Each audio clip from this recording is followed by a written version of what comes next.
27 رجب میں انسان روزہ رکھتا ہے اور سمجھتا یہ ہے کہ ایک روزہ 27 رجب کو رکھیں گے تو 1000 روزوں کے برابر ثواب ملے گا، جس کو عوام میں یہ بات مشہور ہے، اسے ہزارویں روزہ کہتے ہیں۔ ہزارویں روزہ تاریخ میں، حدیث میں کوئی اس طریقے سے بات نہیں ہے۔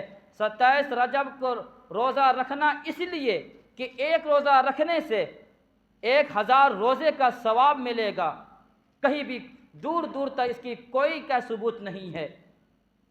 مفتی عزیز الرحمان فتویٰ دارالعلوم دیوبند میں لکھا، اس کی کوئی ثبوت نہیں ہے۔ مولانا عبدالرحیم صاحب رحمۃ اللہ علیہ نے فتویٰ رحیمیہ میں لکھا، اس کا کوئی ثبوت نہیں ہے۔ مفتی کفایت اللہ صاحب نے کفایت المفتی میں لکھا کہ 27 رجب کو روزہ رکھنا خاص طور پر اس لیے کہ ایک روزہ کے بدلے میں 1000 روزے کے برابر میں ثواب ملے گا، اس کی کوئی حقیقت نہیں ہے۔ مفتی محمود الحسن گنگوہی رحمۃ اللہ علیہ نے یہ بات لکھی ہے فتویٰ محمودیہ میں کہ 27 رجب کو روزہ رکھنے کی کوئی حقیقت نہیں ہے، اور اس طریقے کے خرافات بدعات کو جو معاشرے سے ختم کرنا چاہیے، تو اس لیے